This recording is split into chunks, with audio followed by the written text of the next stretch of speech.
नमस्कार प्रिय प्रतियोगी मित्रों, मैं सत्येंद्र सर आप सभी का आरबी क्लासेस के यूट्यूब चैनल पर हार्दिक स्वागत करता हूं।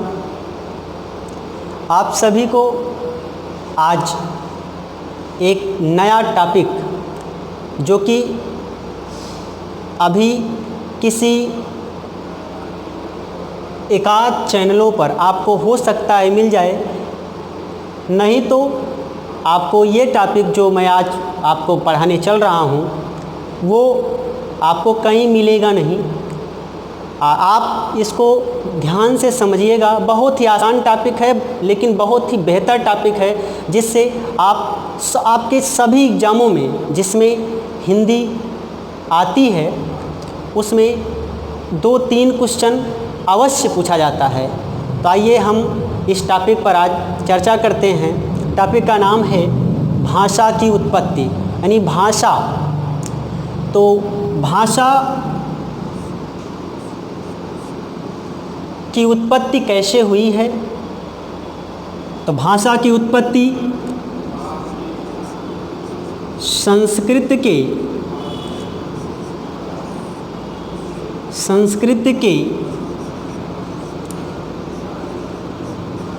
भाष धातु से, भाषा की उत्पत्ति संस्कृत के भाष धातु से हुई है, या आप कह सकते हैं कि भाषा संस्कृत के भाष धातु से बनी है। अब यहाँ पर 2 शब्द आया है, एक है भाष और दूसरा है धातु। इसका शाब्दिक अर्थ क्या है? तो भाषा का शाब्दिक अर्थ है कहना। भाषा का शाब्दिक अर्थ है कहना। क्या कहना? किसी भी बात को, विचार को, शब्द को कहना। और धातु, दूसरा शब्द है धातु। धातु क्या है? धातु का शाब्दिक अर्थ क्या है? इसका शाब्दिक अर्थ है मूल शब्द। इसका शाब्दिक अर्थ क्या है? मूल शब्द। मूल शब्द से आशय है जैसे खा,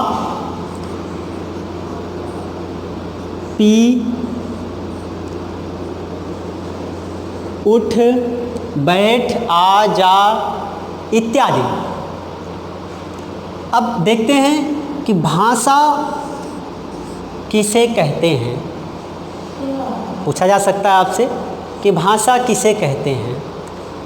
तो मनुष्य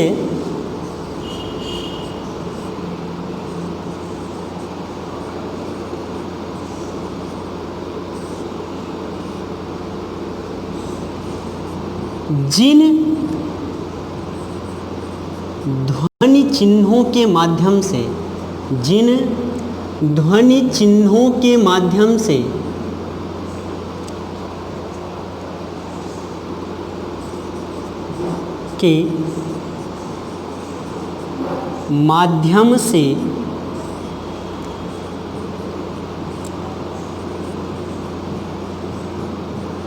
अपने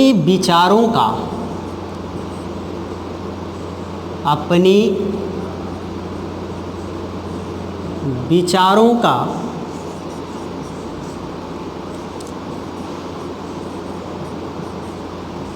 आदान प्रदान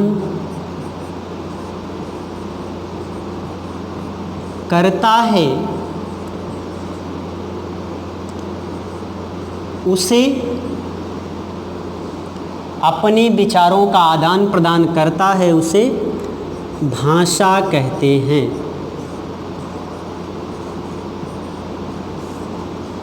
उसे क्या कहते हैं? उसे भाषा कहते हैं। भाषा किसे कहते हैं? तो मनुष्य जिन ध्वनि चिन्हों के माध्यम से अपने विचारों का आदान प्रदान करता है उसे भाषा कहते हैं। यानी मैं कुछ कह रहा हूँ, आप समझ रहे हो, और आप कुछ कह रहे हो, मैं समझ पा रहा हूँ। इसी की कड़ी को हम भाषा कहते हैं। अब आगे देखते हैं। इसी परिप्रेक्ष्य में भाषा विश्व के संदर्भ में या हम देखते हैं भारत के संदर्भ में, भारत के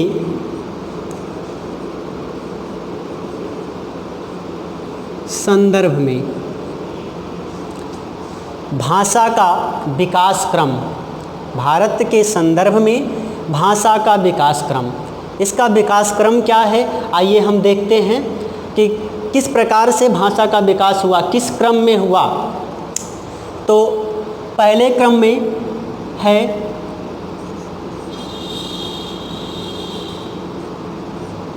संस्कृत, पहला है संस्कृत, दूसरा है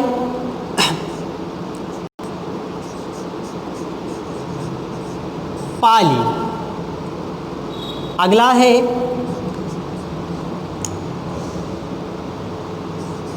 प्राकृत, अगला है प्राकृत, अगला है अपभ्रंश। क्या है? अपभ्रंश। थोड़ा ध्यान दीजिएगा, टॉपिक बेहद ही आसान है लेकिन उतना ही कठिन भी है। अगर आप ध्यान से एक बार सुन लेते हैं, पूरा वीडियो ध्यान से देखते हैं तो कहीं भी किसी भी क्वेश्चन में आपको दिक्कत नहीं होगी, क्योंकि जैसे ही इस टॉपिक को मैं समाप्त करूंगा वैसे ही आपको इस पर होने वाले आने वाले क्वेश्चन को सॉल्व कराऊंगा, एक्सरसाइज हल करवाऊंगा। और देखिए फिर आगे देखते हैं। अपभ्रंश अगला है, अपभ्रंश अगला है अवहट्ट। क्या है? अवहट्ट। अगला है हिंदी। ये इसका विकास क्रम है। पहला क्या है? संस्कृत, दूसरा पाली, तीसरा प्राकृत, चौथा अपभ्रंश, अगला अवहट्ट और अगला हिंदी। अब इन सभी की समयावधि, इन सभी का समय क्या है, कौन कब से कब तक किसका उपयोग कब से कब तक हुआ है, आइए देखते हैं। तो इसको थोड़ा ऊपर कर लेते हैं, यहाँ से देखते हैं। पहला था संस्कृत। क्या है? पहला संस्कृत। अब संस्कृत को दो रूपों में बांटा गया।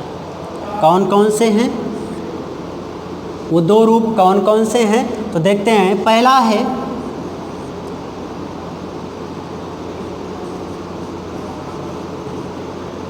देखिए यहाँ पे थोड़ा सा गलत हो गया, यहाँ पे पहले लिखते हैं वैदिक संस्कृत। पहले क्या लिखेंगे? पहले लिखेंगे वैदिक संस्कृत। क्या है? वैदिक संस्कृत। दूसरा, ये तो पहला है, पहला क्या है? वैदिक संस्कृत। और दूसरा क्या है? दूसरा है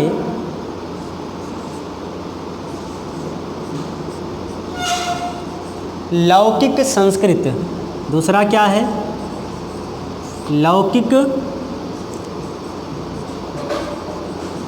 संस्कृत। अब इन दोनों का समय क्या था इसको देखते हैं। तो वैदिक संस्कृत का समय है 1500 ईसा पूर्व से 1500 ईसा पूर्व से 1000 ईसा पूर्व तक। ये है वैदिक संस्कृत का समय। अब वैदिक संस्कृत को वैदिक संस्कृत नाम क्यों दिया गया? वैदिक संस्कृत को वैदिक संस्कृत नाम इसलिए दिया गया क्योंकि इसी के अंतर्गत और इसी समयावधि के अंतर्गत चारों वेदों की रचना हुई। वो चारों वेद कौन कौन से हैं? वो चारों वेद हैं, पहला ऋग्वेद, दूसरा यजुर्वेद, अगला सामवेद, अगला अथर्ववेद। इन चारों वेदों की रचना इसी समयावधि में हुई और इसी वैदिक संस्कृत के अंतर्गत इन चारों वेदों की रचना हुई। अब इन चारों वेदों को एक शब्द में, इन चारों वेदों को एक शब्द में क्या कहते हैं? आपसे पूछा जा सकता है कि इन चारों वेदों को एक शब्द में क्या कहते हैं? तो इन चारों वेदों को एक शब्द में कहते हैं संहिता। क्या कहते हैं? संहिता। आप घबराइए मत, आपके दिमाग में क्वेश्चन उठा होगा, मुझे पता है, लेकिन वो क्वेश्चन, वो डाउट आपका अभी थोड़ी देर में क्लियर हो जाएगा। कहीं आपको कोई दिक्कत नहीं होगी।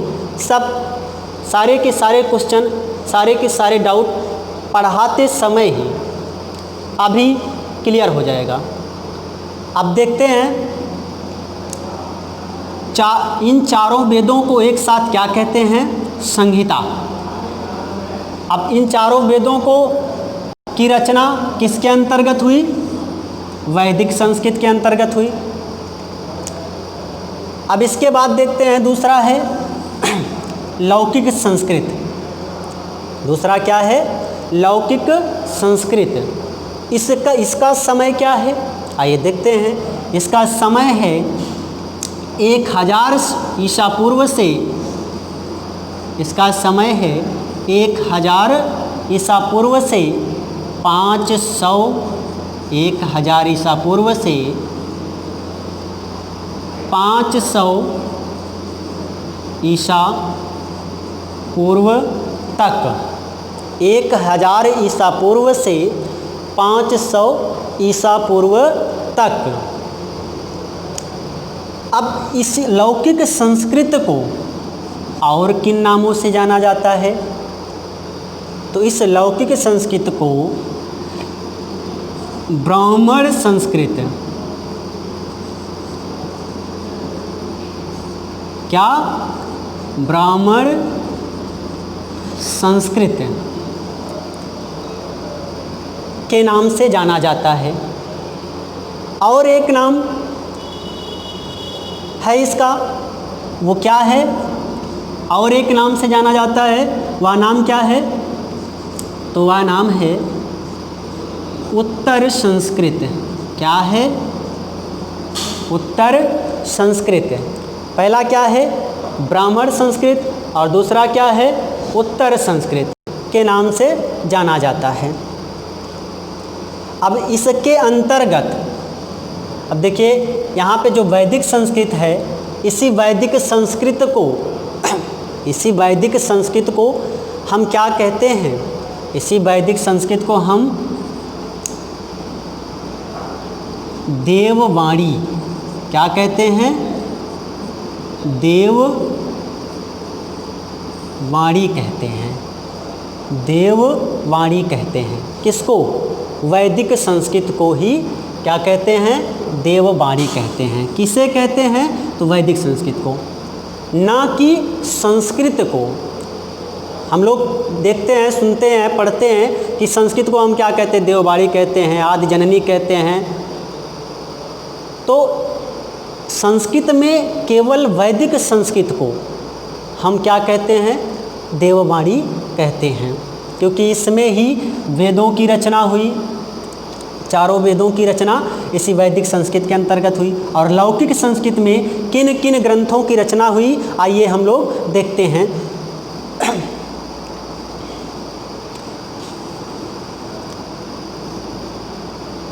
तो लौकिक संस्कृत के अंतर्गत किन किन ग्रंथों की रचना हुई? तो इसमें पहला है रामायण। रामायण रामायण ग्रंथ की रचना इसी लौकिक संस्कृत के अंतर्गत हुई। दूसरा महाभारत। दूसरा क्या है? महाभारत। पहला क्या है? रामायण। दूसरा क्या है? महाभारत। तीसरा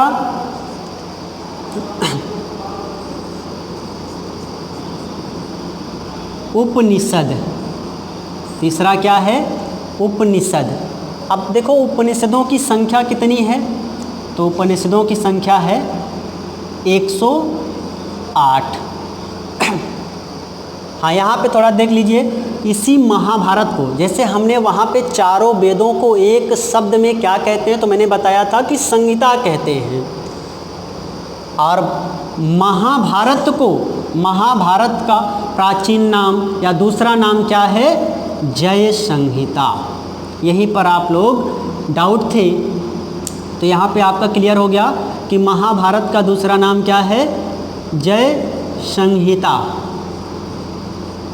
चारों वेदों को एक शब्द में संहिता कहते हैं। महाभारत का दूसरा नाम है जय संहिता। अगला ग्रंथ था उपनिषद। अगला ग्रंथ है आरण्यक। अगला ग्रंथ है आरण्यक। अगला ग्रंथ है वेदांग। अगला क्या है? वेदांग। अगला ग्रंथ है, देखो वेदांग और वेदांत दोनों में अंतर है। ये जो उपनिषद है यहीं से वेदों का अंत हुआ, तो या इसे हम वेदांत भी कहते हैं। क्या कहते हैं? वेदांत। क्यों कहते हैं? क्योंकि उपनिषद के बाद किसी ग्रंथ की रचना नहीं हुई, ऐसा माना जाता है कि उपनिषद के बाद किसी भी ग्रंथ की रचना नहीं हुई। तो उपनिषदों की संख्या 108 है, इसे हम क्या कहते हैं? वेदांत कहते हैं। इसके बाद अगला ग्रंथ था आरण्यक। इसके बाद अगला ग्रंथ था वेदांग। इसके बाद अगला ग्रंथ है पुराण। पुराण। इसके बाद अगला ग्रंथ है उपपुराण। क्या है? उपपुराण। वेदांग। वेदांग कितने हैं? तो वेदांगों की संख्या 6 है। और पुराणों की संख्या कितनी है? सभी जानते होंगे, पुराणों की संख्या 18 है। उपपुराण, इसकी भी संख्या कितनी है? 18 है। अब इसके बाद हम आगे चर्चा करते हैं। ये आपका रहा संस्कृत के दो रूप, जो कि पहला था वैदिक संस्कृत और दूसरा है लौकिक संस्कृत। वैदिक संस्कृत के अंतर्गत क्या आता है? वैदिक संस्कृत के अंतर्गत चारों वेदों की रचना की गई और लौकिक संस्कृत के अंतर्गत इन सभी ग्रंथों की रचना की गई। आगे देखते हैं।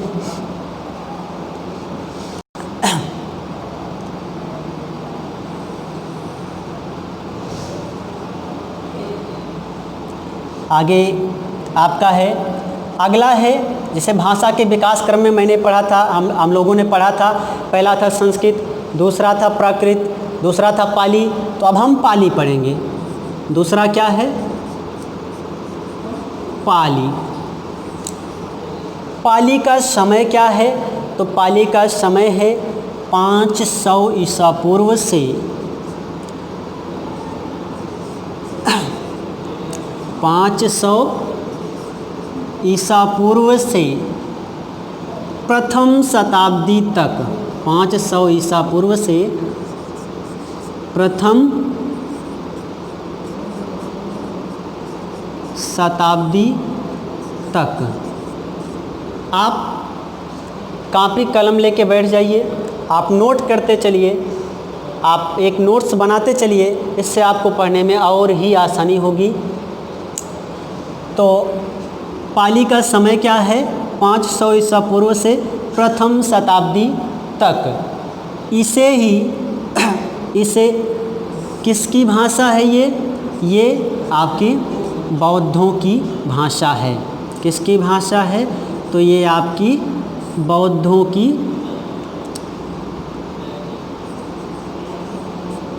भाषा है। ये आपकी बौद्धों की भाषा है। इसे ही प्रथम देशी भाषा भी कहते हैं। इसे ही प्रथम देशी भाषा भी कहते हैं। इसे ही जन भाषा भी कहते हैं। क्या कहते हैं? जन भाषा भी कहते हैं। तो ये रहा दूसरा पाली। इसके बाद अगला ही विकास क्रम में कौन सा था? तो अगला था प्रकृति। क्या था? तीसरा क्या था? प्रकृति। तीसरी भाषा क्या थी? प्रकृति। इसका समय क्या है? तो इसका समय है प्रथम शताब्दी से। इसका समय है प्रथम शताब्दी से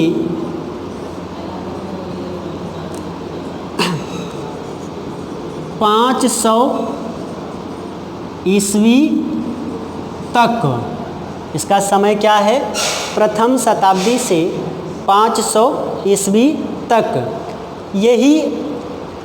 इसे हम ये किसकी भाषा है? तो ये आपकी जैनों की भाषा है। किसकी भाषा है? ये जैनों की भाषा है।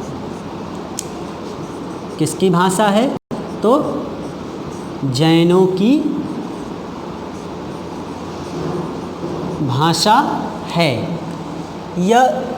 इसे मलेच्छों की भाषा भी कहते हैं। किसकी भाषा? तो मलेच्छों की भाषा भी कहते हैं। किसकी? मलेच्छों की भाषा।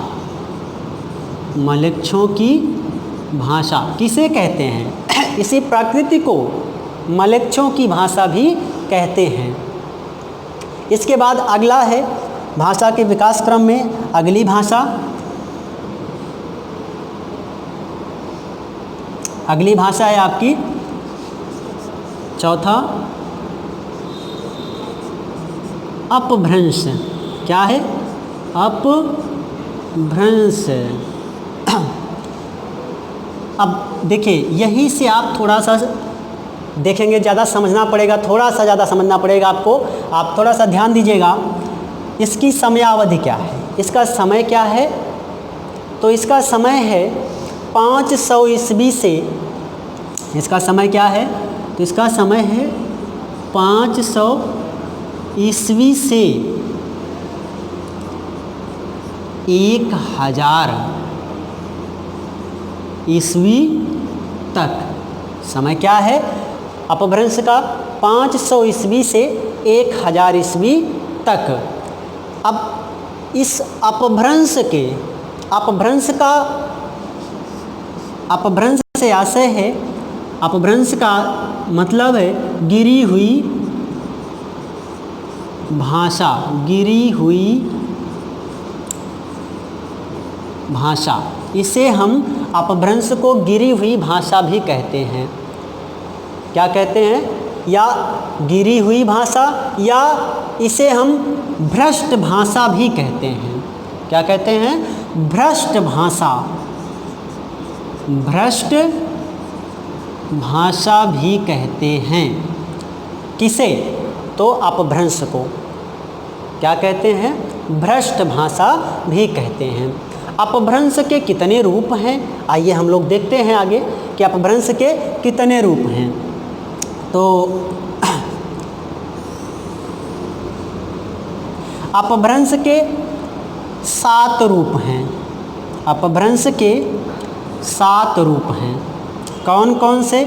आइए देखते हैं आगे कि अपभ्रंश के। पहला है सौरसेनी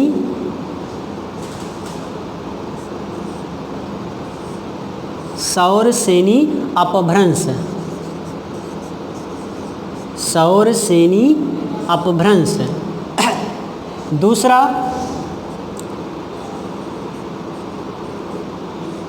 खस अपभ्रंश, दूसरा खस अपभ्रंश,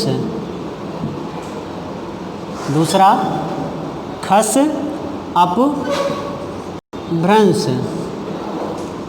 अगला है तीसरा, पहला था सौरसेनी अपभ्रंश, दूसरा है खस अपभ्रंश, तीसरा है अर्धमागधी, अर्धमागधी अपभ्रंश, अपभ्रंश। अगला है मागधी अपभ्रंश। क्या है? मागधी अपभ्रंश। अगला है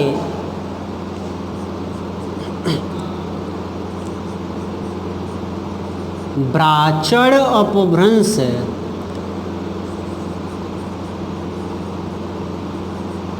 अगला है ब्राचड़ अपभ्रंश।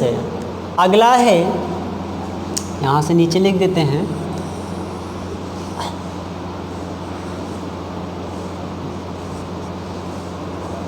पैसाची, पैसाची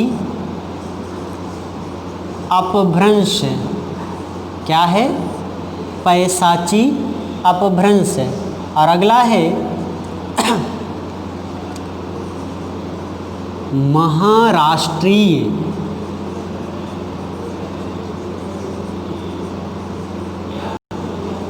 अपभ्रंश। कौन कौन से? पहला सौरसेनी अपभ्रंश, दूसरा खस अपभ्रंश, तीसरा मागधी अपभ्रंश, चौथा अर्धमागधी अपभ्रंश, और पांचवा ब्राचड़ अपभ्रंश, छठा पैसाची अपभ्रंश, और सातवां महाराष्ट्रीय अपभ्रंश।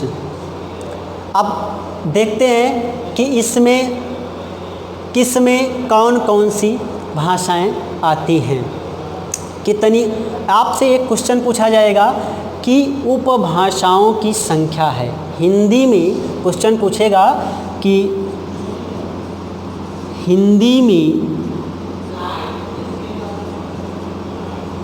उपभाषा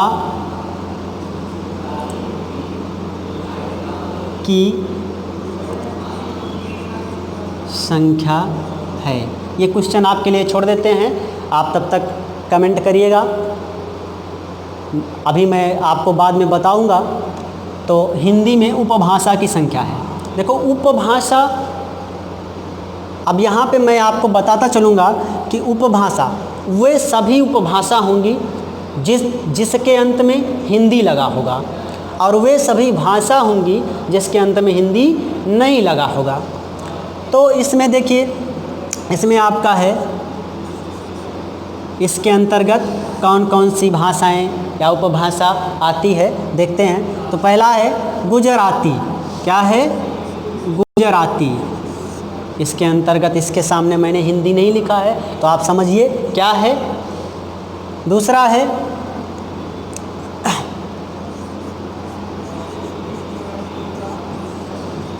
पश्चिमी हिंदी। क्या है? पश्चिमी हिंदी। अब मैंने हिंदी लिखा है तो आप समझ सकते हैं कि ये क्या है, भाषा है या उपभाषा है। देखो मैंने बताया कि जिसके अंत में हिंदी शब्द लगा होगा वह आपकी उपभाषा है, और जिसके अंत में हिंदी शब्द नहीं लगा होगा वह आपकी भाषा है। तो देखते हैं, पहला था गुजराती, दूसरा है पश्चिमी हिंदी, तीसरा है राजस्थानी हिंदी। पहला था गुजराती, दूसरा था पश्चिमी हिंदी, तीसरा है राजस्थानी हिंदी। अब देखो हिंदी, पश्चिमी हिंदी हिंदी लगा है, राजस्थानी हिंदी हिंदी लगा है, तो ये आपके दोनों उपभाषा हैं। अब आप काउंट करते चलिएगा, आपको पता चल जाएगा कितनी उपभाषाएं हैं हिंदी में। आपका क्वेश्चन का उत्तर आपको यहीं से मिल जाएगा। अब अगला है खस अपभ्रंश। इसके अंतर्गत क्या क्या आते हैं, क्या क्या भाषाएं आती हैं? खस अपभ्रंश, इसके अंतर्गत कौन कौन सी भाषाएं आती हैं? तो खस अपभ्रंश के अंतर्गत आपके पहाड़ी हिंदी आती है। कौन सी आती है? तो पहाड़ी हिंदी। अब आप हिंदी शब्द पे ध्यान देते चलिए, आपकी उपभाषा क्लियर हो जाएगी। अगला है अर्धमागधी अपभ्रंश। अगला क्या है? अर्धमागधी अपभ्रंश। इसके अंतर्गत कौन कौन सी भाषाएं आती हैं? इसको हम थोड़ा सा ऊपर करते हैं, तो ये नीचे लिखते हैं तो आप लोगों को ज़्यादा समझ में आएगा, नहीं तो इसी में आप कंफ्यूज हो जाएंगे। तो अर्धमागधी अपभ्रंश, पहला था सौरसेनी अपभ्रंश, जिसके अंतर्गत आता था क्या क्या? गुजराती, पश्चिमी हिंदी, राजस्थानी हिंदी। दूसरा है खस अपभ्रंश, जिसके अंतर्गत पहाड़ी हिंदी बताया गया। अगला है अर्धमागधी अपभ्रंश। इसको हम यहाँ करके नीचे कर ले आते हैं, यहाँ देखते हैं। अर्धमागधी अपभ्रंश, इसके अंतर्गत कौन कौन सी उपभाषा आती है या भाषा आती है? तो इसके अंतर्गत पूर्वी हिंदी क्या आती है? पूर्वी हिंदी। अब मैंने हिंदी शब्द लगाया, इससे आप समझ सकते हैं कि ये भी आपकी क्या है? उपभाषा है, पूर्वी हिंदी। इसके बाद है आपका अगला मागधी अपभ्रंश। क्या है? मागधी अपभ्रंश। इसके अंतर्गत कौन कौन सी भाषा या उपभाषा आती है? तो इसके अंतर्गत आती है बिहारी हिंदी। क्या आती है? बिहारी हिंदी। अब इसमें भी हिंदी लगा है, इससे आप समझ सकते हो कि ये भी क्या है? आपकी उपभाषा है। इसके बाद है आपका ब्राचड़। क्या है? ब्राचड़ अपभ्रंश। इसके अंतर्गत कौन सी भाषा आती है? ब्राचड़ अपभ्रंश के अंतर्गत तो इसके अंतर्गत आती है सिंधी भाषा। कौन सी?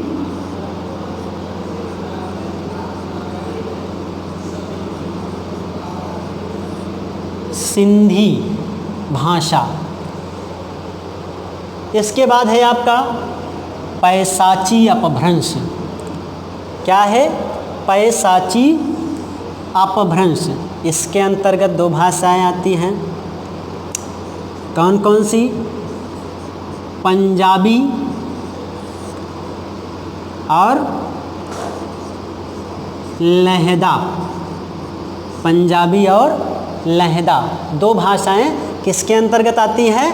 पैसाची अपभ्रंश के अंतर्गत आती हैं। इसके बाद लास्ट है आपका महाराष्ट्रीय अपभ्रंश। ये अंतिम है, महाराष्ट्रीय अपभ्रंश। इसके अंतर्गत कौन सी भाषा आती है? तो मराठी भाषा आती है। कौन सी भाषा आती है? मराठी भाषा आती है। ये रहा आपका भाषा से संबंधित। अब इसमें थोड़ा सा हम आपको एक बार पुनः रिवाइज करा देते हैं। इसके बाद आगे की कक्षा अगले दिन देखते हैं। तो महाराष्ट्रीय अपभ्रंश के अंतर्गत मराठी भाषा आती है। मागधी अपभ्रंश के अंतर्गत बिहारी हिंदी आती है, जो कि हिंदी शब्द लगा यानी उपभाषा है। तो ये एक उपभाषा को हम गिन लेते हैं। एक पहली उपभाषा। अब देखिए दूसरा ये है जो कि मागधी अपभ्रंश, अर्धमागधी अपभ्रंश के अंतर्गत आती है क्या? पूर्वी हिंदी। हिंदी लगा है तो दूसरी उपभाषा मिल गई। अगला है खास अपभ्रंश के अंतर्गत आती है पहाड़ी हिंदी। हिंदी लगा है यानी तीसरी उपभाषा मिल गई। अगला है पश्चिमी हिंदी। चौथी उपभाषा हो गई। और अगला है राजस्थानी हिंदी, तो पांचवी उपभाषा मिल गई। ऐसे आपके ये 5 उपभाषाएं हैं। आपसे एक क्वेश्चन और पूछा जाएगा, हालांकि वो अगले टॉपिक में, अगले पार्ट में मिलेगा। इसी अध्याय के दूसरे पार्ट में आपको ये मिलेगा कि हिंदी में कितनी बोलियां हैं। आपसे क्वेश्चन कई बार पूछा भी गया है, आगे भी पूछा जाएगा। तो हिंदी में कितनी बोलियां हैं, आपका उत्तर होगा कि हिंदी में 18 बोलियां हैं। आइए एक बार पुनः इसको हम रिवाइज कर लेते हैं, फिर आप वीडियो को हम अंत करते हैं।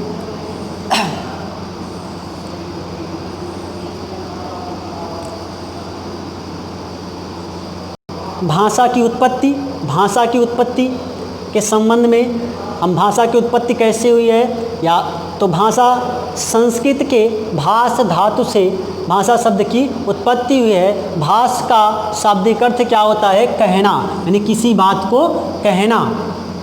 भाष का शाब्दिक अर्थ है किसी बात को कहना। धातु का शाब्दिक अर्थ मूल शब्द होता है, जैसे खा, पी, उठ, बैठ, आ, जा इत्यादि।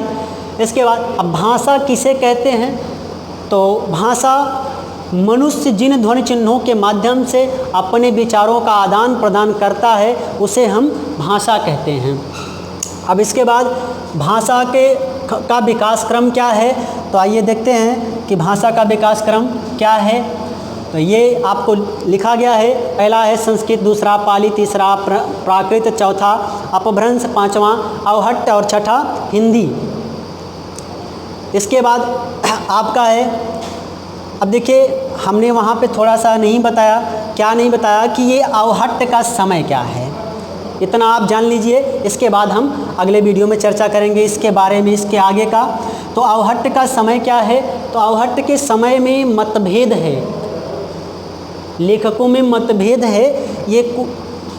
इसको हम लगभग के तौर पे मान लेते हैं कि 800-900 ईस्वी से 1050,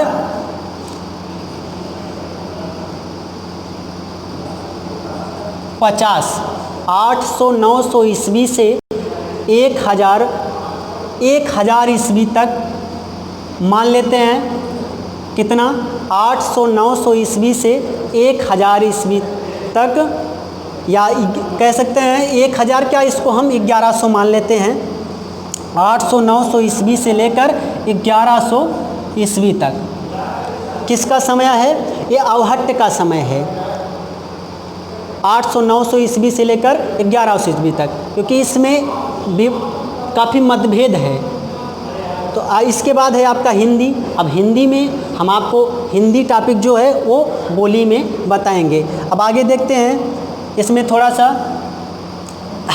कि पहला था संस्कृत को 2 भागों में बांटा गया है। तो संस्कृत के कितने रूप हैं, 2। कौन कौन से, वैदिक संस्कृत और लौकिक संस्कृत। कौन कौन से, वैदिक संस्कृत और लौकिक संस्कृत।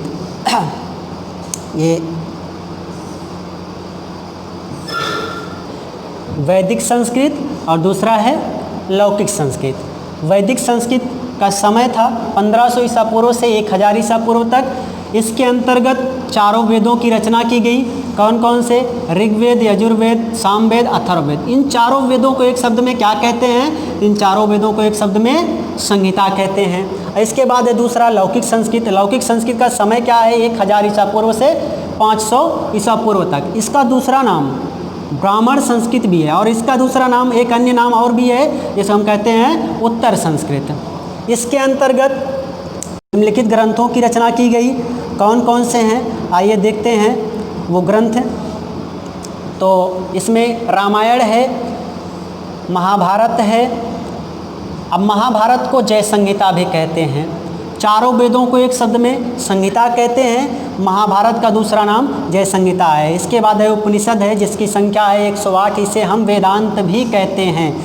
उपनिषद को वेदांत भी कहते हैं। क्यों कहते हैं, क्योंकि यही से वेदों का अंत हो गया।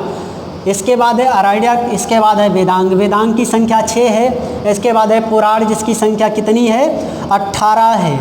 इसके बाद है उपपुराण, जिसकी संख्या कितनी है, 18 है। इसके बाद हम देखते हैं दूसरा है पाली। दूसरा क्या है पाली। पाली का समय क्या है 500 ईसा पूर्व से प्रथम शताब्दी तक। इसे पाली जो है वो बौद्धों की भाषा है।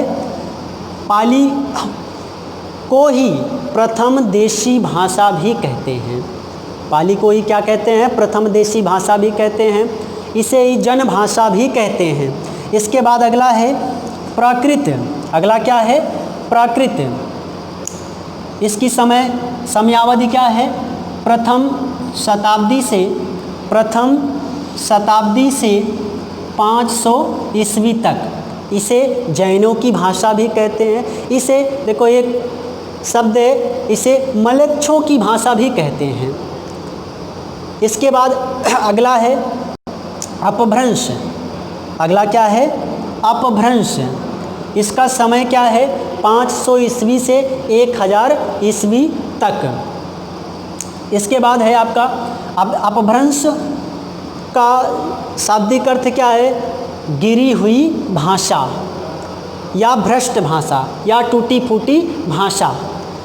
अब इसके अंतर्गत यानी अपभ्रंश के कितने रूप हैं? तो अपभ्रंश के 7 रूप हैं। कितने रूप हैं? 7 रूप हैं। कौन कौन से? सौरसेनी अपभ्रंश, खस अपभ्रंश, अर्धमागधी अपभ्रंश, मागधी अपभ्रंश, ब्राह्मण अपभ्रंश और आपके ब्राह्मण अपभ्रंश हो गया, और महाराष्ट्रीय अपभ्रंश और पैसाची अपभ्रंश। अब सौरसेनी अपभ्रंश के अंतर्गत कौन कौन सी भाषाएं आती हैं? तो गुजराती है, पश्चिमी हिंदी है, राजस्थानी हिंदी है, और इसके बाद है खस अपभ्रंश के अंतर्गत कौन कौन सी उपभाषा आती है या भाषा आती है? तो पहाड़ी हिंदी है। क्या है? पहाड़ी हिंदी है, एक ही। इसके बाद है अर्धमागधी अपभ्रंश। इसके अंतर्गत कौन कौन सी भाषाएं आती हैं? तो इसके अंतर्गत आपकी कौन कौन सी भाषाएं आती हैं अर्धमागधी अपभ्रंश के अंतर्गत? तो पूर्वी हिंदी है। इसके बाद है मागधी अपभ्रंश। इसके अंतर्गत कौन कौन सी भाषाएं आती हैं? बिहारी हिंदी। इसके बाद ब्राह्मण अपभ्रंश, जिसके अंतर्गत कौन सी भाषा आती है? सिंधी भाषा। कौन सी भाषा आती है? सिंधी भाषा। इसके बाद है पैसाची अपभ्रंश, जिसके अंतर्गत पंजाबी और लहदा 2 भाषाएं आती हैं, पंजाबी और लहदा। इसके बाद है आपका महाराष्ट्रीय अपभ्रंश। इसके अंतर्गत बिहारी हिंदी आती है। अब आप देखिए, मैंने एक क्वेश्चन बताया था कि हिंदी में कुल कितनी बोलियां हैं? तो हिंदी में 18 बोलियां हैं। कैसे? पश्चिमी हिंदी के अंतर्गत, अब ये अगले टॉपिक में विधिवत चर्चा की जाएगी। पश्चिमी हिंदी के अंतर्गत 5 बोलियां आती हैं, राजस्थानी के अंतर्गत 4 बोलियां आती हैं, और पूर्वी हिंदी के अंतर्गत 3 बोलियां आती हैं। बिहारी हिंदी के अंतर्गत कितनी बोलियां आती हैं? इसके अंतर्गत भी 3 बोलियां आती हैं, और पहाड़ी हिंदी के अंतर्गत भी 3 बोलियां आती हैं। अब इन बोलियों की चर्चा, बोली टॉपिक का एक अलग वीडियो अगले दिन आपको मिलेगा। तो इसी पर आप जिसको भी जो भी दिक्कत होगी वो कमेंट में कमेंट कर सकता है, कमेंट बॉक्स में। आप इसको ज़्यादा से ज़्यादा लाइक और शेयर करिए, जिससे मेरा भी कुछ मनोबल बढ़े और मैं भी आगे आपके लिए बेहतर काम कर सकूं। आपका लाइक ही मेरी शक्ति है, मेरी ऊर्जा है, मेरा साहस है। जय हिंद दोस्तों।